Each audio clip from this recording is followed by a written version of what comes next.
Gosh, ito na. Mga maanghang. Ikinabuti ba ng buhay mo? Question yun, di ba? Nagkamali ka, you're cancelled out, tapos ka na. Hindi ganun yun. Huwag kang tira ng tira. This person is cancelled. It has turned into bullying. Unfollowing you, not believing anything you say. There is no one in this world that is born perfect. Pero feeling ko perfect ako. Ta-ta-ta-ta-ta-ta-ta. Meet stylist Rain Dagala, a TV personality, a magazine editor, and a pop culture enthusiast. And meet stylist M. Milan, a girl boss, a beauty junkie, and an LGBT rights advocate. So different, yet so alike in so many ways. Good teamwork doesn't just happen. It's a result of ideas discussed, processed, refined. And that is the magic of this team. Decades worth of clashing views about everything under the sun. Carefully thought of. Think two heads are better than one? Join us and make it even better. Ito na naman kami! Oo, and we are on episode 2! Built-in mo yun, nakatintay ng episode 2. Again, this is Rain Dagala. And this is Emilia. And welcome back. Ano, kamusta?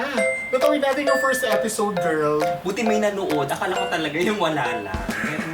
Alam mo, ako din, pero syempre positive naman tayo sa mga ganitong moments. Pero, akala ko mahirapan tayo makakuha ng 100 subscribers. Ako din.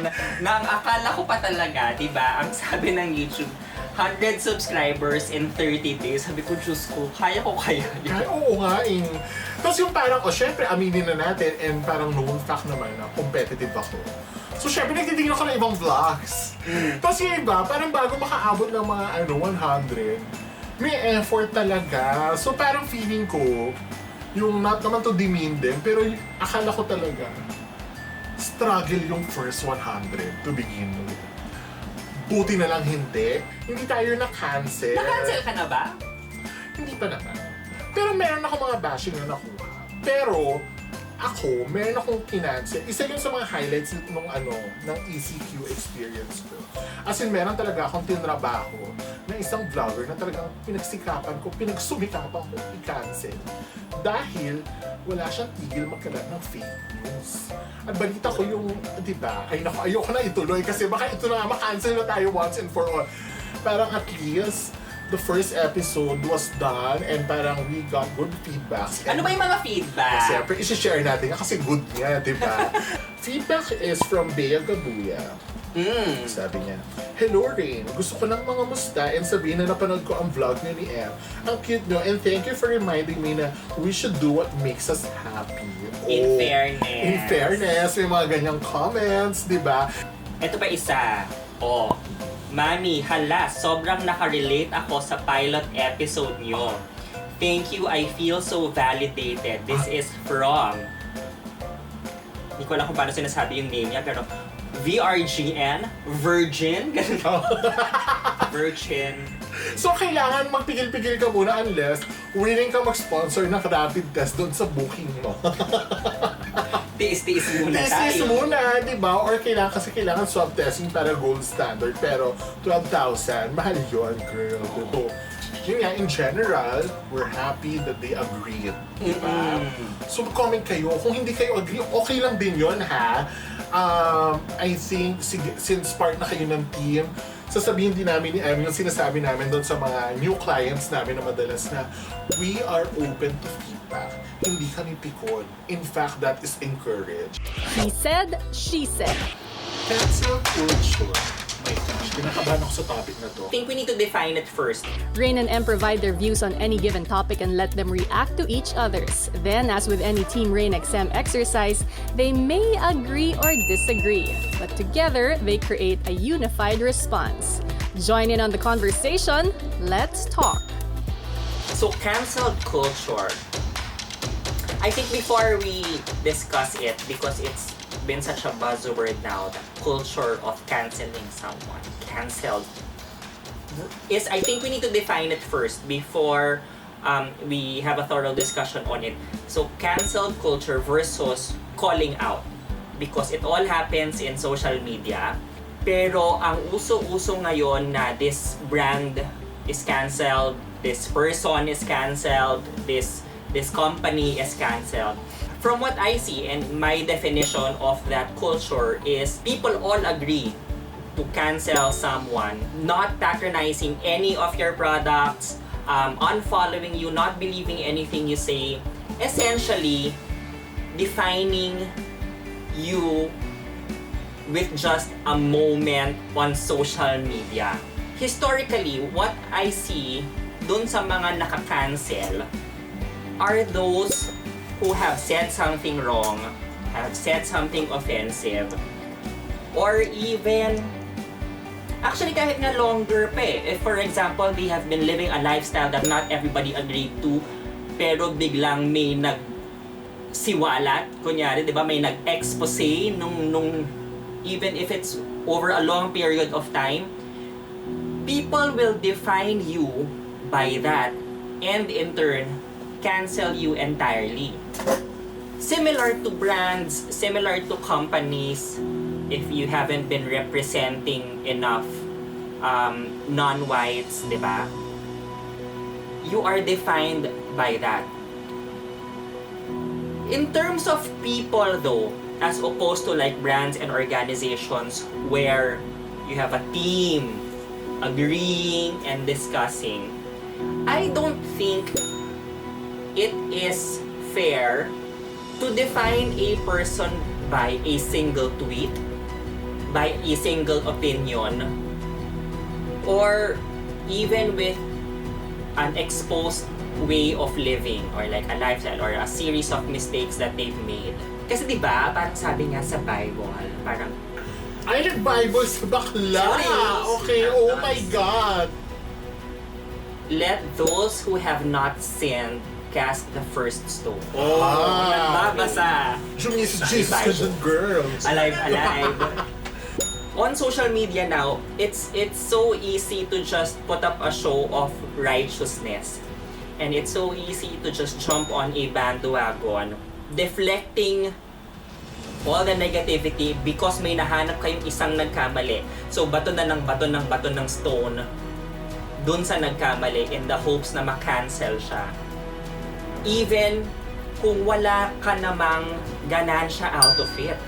Yung parang ikinabuti ba ng buhay mo, sometimes just very toxic. Although that I think is the beauty of social media. Kasi nagpropagate yung thoughts natin on social media and we all learn from each other and we seek to understand. Kaya I think more than just canceling each other, it is beneficial and important to call out. Kasi that gives the receiving end the opportunity to learn from their mistakes and to adjust accordingly.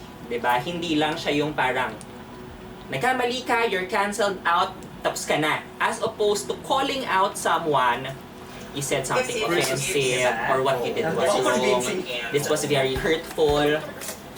Yun yung hindi ko tama yun, na-happy ako na, naalala ko last time, yan yung nasabi ko rin yan, pero I think ngayon, pina-M ko na rin yung chika ko, hindi ko yung nasabi. Tama na dinifferent mo yung shape mo, yung cancel, and Sa call out. Oo. Kasi di ba yung pag nagko-call out ka, uy, mali yan ha, Oo, parang may ganon. intention. Hindi siya yung parang, oh my God, sinabi mong bakla siya, trans siya, Oo. cancel! Parang ganon. Pero kung call out na parang, uy, Uy, hindi, mali yan ha. ganito, kasi ganito. Yung may intention to educate, to correct, to inform, Oo, di ba? awareness, education. Ay, nahappy Ano? ako. Hindi na. Oo. Ibang Sige. format? O, ituloy natin, di ba? Ay! Okay. Baka umulit. Sandali. Baka mabura mo ulit. Ay, bakla Jo ulit, Day. Okay, And in turn, educate. This is what you have. This is what you're supposed to have done. Ta. So I think something that we should cultivate more as a culture. Hindi siya yung parang one hit and you're out. So this is actually about us, those who participate in social media, and also the receiving end of kung ano man yung nagaganap. Because syempre dapat kung nagkamali man ang isang tao, it's a very complex dynamics. Pero I don't think canceling someone is definitive. One mistake is not who you are. A mistake is not definitive of who you are as a human. Diba? So that's something that we as a culture should stop doing. I think we should stop cancel culture altogether. Cancel culture. Oh my gosh, kinakabahan ako sa topic na to kasi parang, paano ba? Baka kasi at one way, bumalik siya sa akin. Because kasi, hindi ko lang maalala kung kailan. But there are times when I feel I participated. As in as much as there is a conscious effort on my end to avoid it, parang nakijoin ako. Nakijoin or nag-enjoy? Nag-enjoy? Yung Oo. nag-popcorn ka habang may Yes. kina-cancel sa Twitter, Yes. abang na abang ka rin. Nag-participate ka na nun eh, di Participate ba? ka, Parang oo. or kung hindi man directly doon sa tao na yun, the fact na nag-comment ka doon sa certain issue na that surrounds that the person being cancelled, whether indirectly, participation na rin Participation yun. Guilty din ako doon. Oo. Kaya inamin ko na agad. Kasi baka mga shoota, ibalik sa akin yan. Oh. May ebidensya sa Facebook. Okay? Receipts! Lalo na kapag yung pinag-iinitan, pinanggigilan ko din. Naisip ko kasi, parang, yung iba feeling ko tama na ginawa ko yun. Kasi because I feel na it is for a higher purpose. I mean, aaminin ko, I participated so much during the recent ABS-CBN shutdown talks because I feel that there is a need for me to talk about it because it's something I feel passionate about. Marami akong kilala sa loob ng company na mahalaga sa akin. Pinagkakautangan ko ng loob. So parang I feel, parang it was the right time for me to speak up. However, conscious naman ako na hindi ko naman siya pinapaabot sa point na petty. Because that is my main issue with cancel culture. It has turned into bullying so much that people forget the fact na lahat tayo nagkakamali. There is no one in this world that is born perfect. Kahit ako perfect. Pero feeling ko perfect ako. Pero hindi. I don't think may pinanganak na tao sa mundo perfect. Because each one of us, we go through a journey. And that journey, parang we experience things, nasasaktan tayo, sumasaya tayo. As cliche as it sounds, it molds us to the person that we are now or who we will be in the future. So if we keep on canceling and parang umabot siya sa point nga dahil nabubuli na yung mga tao, parang I think you'll stop people from having their own life journey na they can learn something from. Kailangan merong ganun eh, merong process. Yun nga, lahat tayo nagkakamali in varying degrees. Before we cancel out someone, let us assess the situation because like halimbawa, closer to home, pag ang stylist hindi nakakapag-return on time sa designer, nagkakampanya agad ang designer sa Facebook or sa Twitter para i-cancel si Stylist X. Ba't ganun? Hindi ba yun pwedeng pag-usapan? Because I believe that's what adults do. When there is a conflict, you talk, you discuss, you settle, di ba? Parang with the objective to settle things. Huwag kang tira ng tira. Kasi ngayon parang kasi maingay, usually parang na-associate siya lagi sa tama. Alam mo yun? Parang popular opinion doesn't mean it's right. As people, we have the responsibility to assess things. Kasi now, parang cancel ng mga tao sa mga taong nagkakamali. Feeling nyo, ang perfect yung lahat. Maganda ka ba, te? Pag confrontation, laging warla. Diba yung in fact, maraming beses siyang nagagamit for me as an excuse not to discuss things. Yun ang gusto kong sabihin. I think though that's also one of the aspects of cancel culture because it happens in social media. Which is one of my issues. Kasi kung meron ka palang concern or meron ka palang issue, don't talk about it in a public space. Hindi siya because yung nabanggit ko lang sa'yo, kasi nag-type ka, na post mo, it is an intent to make it public. So in that manner, kung pinopublicize mo ang isang issue or kung kunyari kahit itag pa kita na kinakausap kita, I am making it public to everybody else.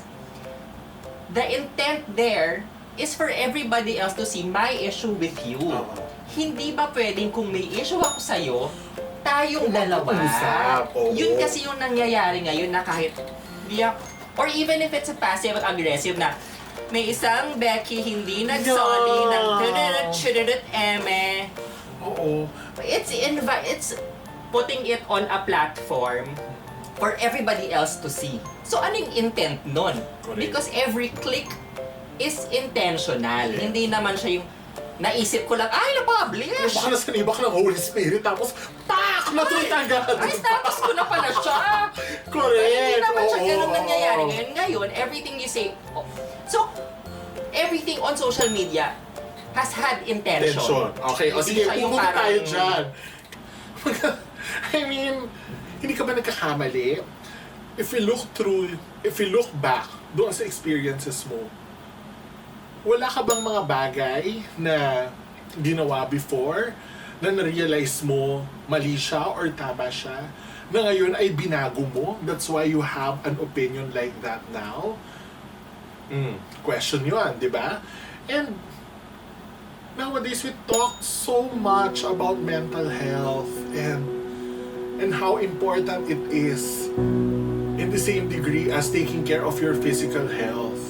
Pero you support cancel culture, parang it doesn't match, di ba? Parang, do you really want to be the cause of someone's misery? Do you want to be the reason for someone stopping sa quest niya for growth? Kasi ngayon iniisip ko, I don't wanna be that person. Unless, yung ginawang kasalanan ng tao violates the law of the land. Sa akin, ibang usapan yon because there is a right venue for that. May korte, may police, may barangay. Alam mo yon, you settle it there.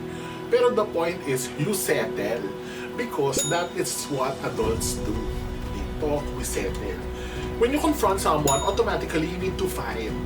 Hindi ganun yun. Recently, si Bianca, nag-post siya dahil na-shutdown daw yung network. Alam niyo na kung ano network yun.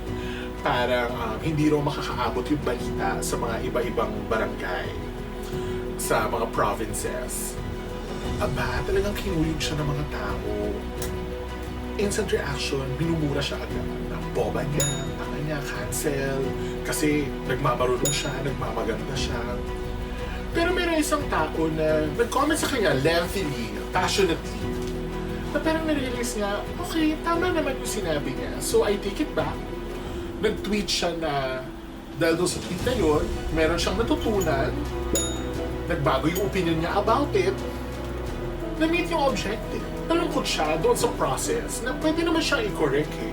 Pero yung tawagin kang bobo, wala kang alam, wala kang kwentang tao, napakakupal mo, parang talaga ba? Bakit kailangan galit, di ba? When you know something that others do not know, doesn't make you more superior than them. Pag merong hindi alam, you teach them, you teach someone, di ba? You educate, di ba? Parang kailangan when you talk out there must be an intention. Hindi pwedeng tira ka lang ng tira. Because our journey in life is trial and error. And mistakes help us become the person we are today. So let us stop canceling people. Kasi may kanya-kanyang journey yan. Correct if you can't help it, but please, di ba? Yung tigilan na yung galit agad, di ba? Hindi ka perfect. As in, yung tandaan mo rin yan, ikaw din, meron ka ring baho, girl. Di ba? And you don't want the same thing being done to you. Because again, ulit-ulit na ako na those experiences make us who we are today. So let us not be a reason for others not to experience that journey. Hayaan natin sila. Because if you want to settle, there's a right venue, place, people involved for that. Let it happen for them. Huwag kang ema. Towards the end, we were discussing about yung be open, be open to get educated. The thing din naman kasi is, because everybody can get on social media and everybody has a voice, I mean, democratize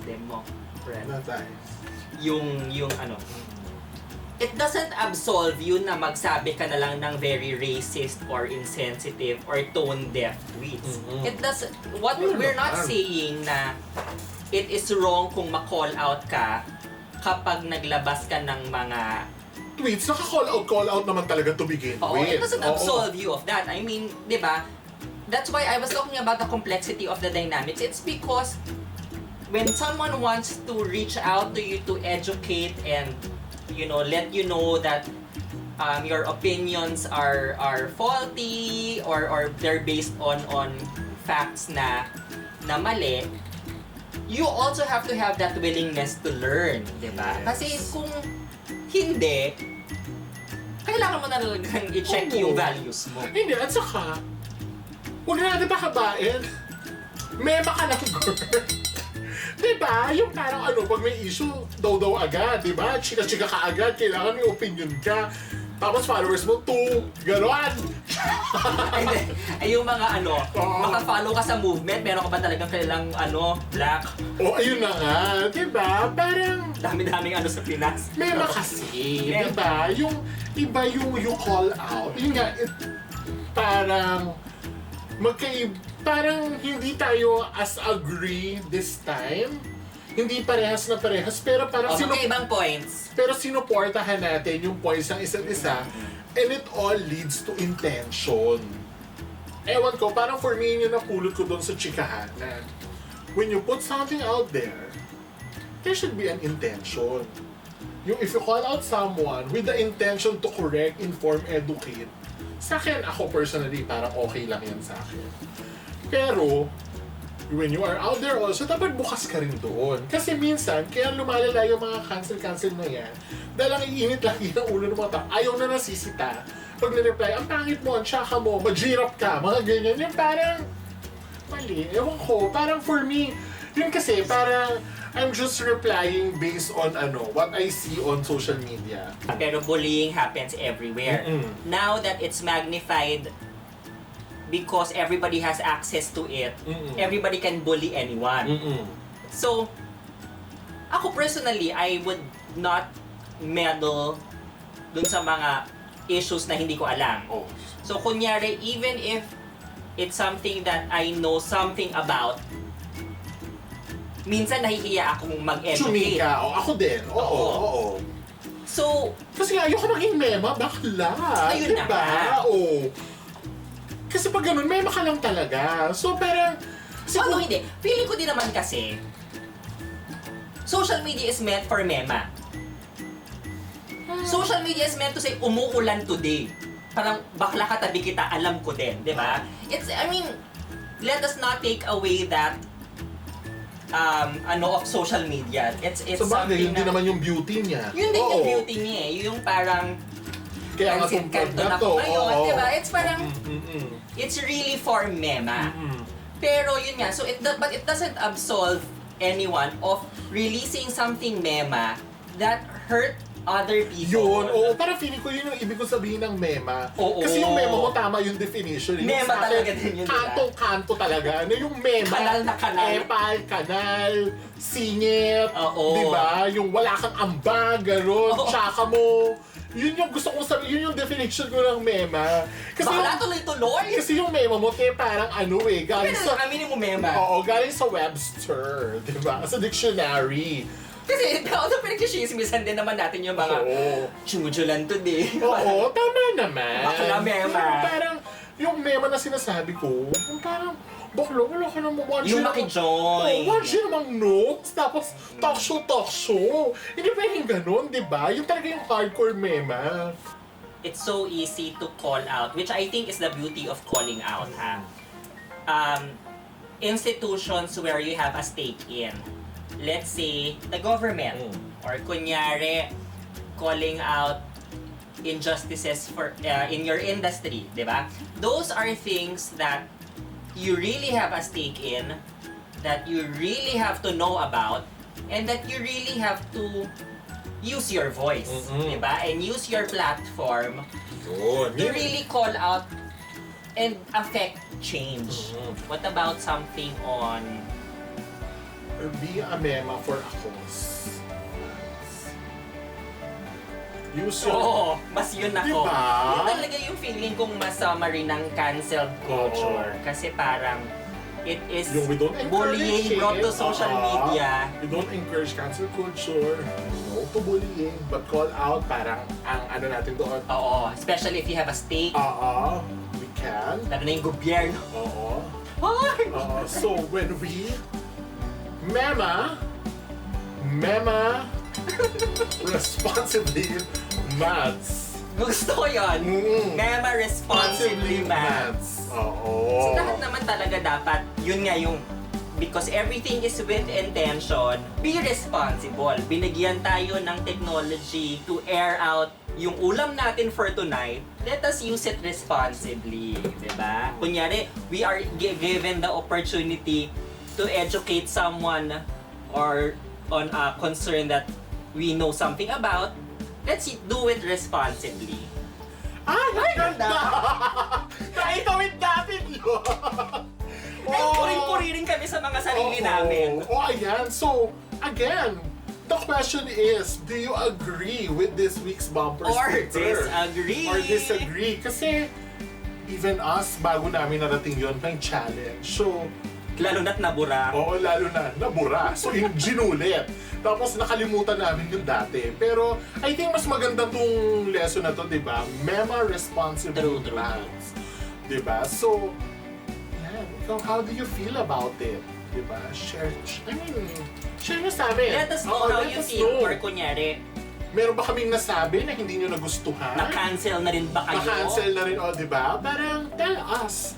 Kasi parang... Nang-cancel din ba kayo? Oo. We want to learn. We want to learn. We want to know also, baka meron kayong points na hindi pala kayo agree sa amin, di ba? Oo. Para, let's educate each other. And okay lang yun.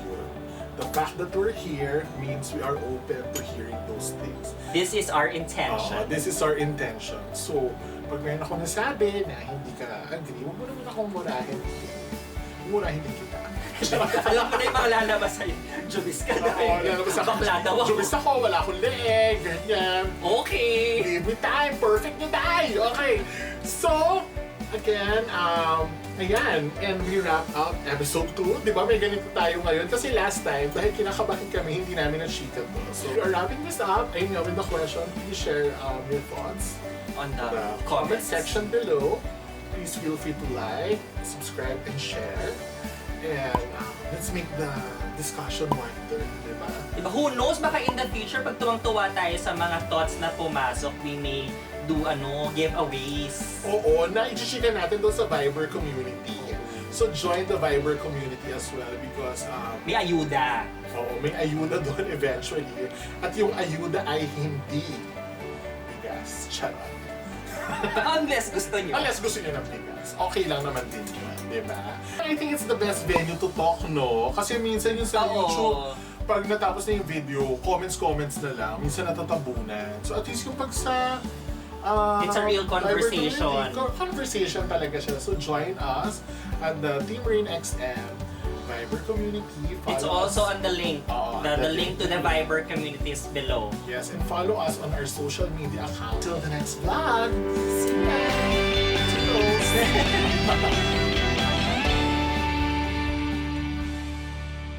Do you agree with this week's bumper sticker? Share why or why not in the comments below. And while we're at it, hit the like button, share, and subscribe. Also follow us on our social media accounts.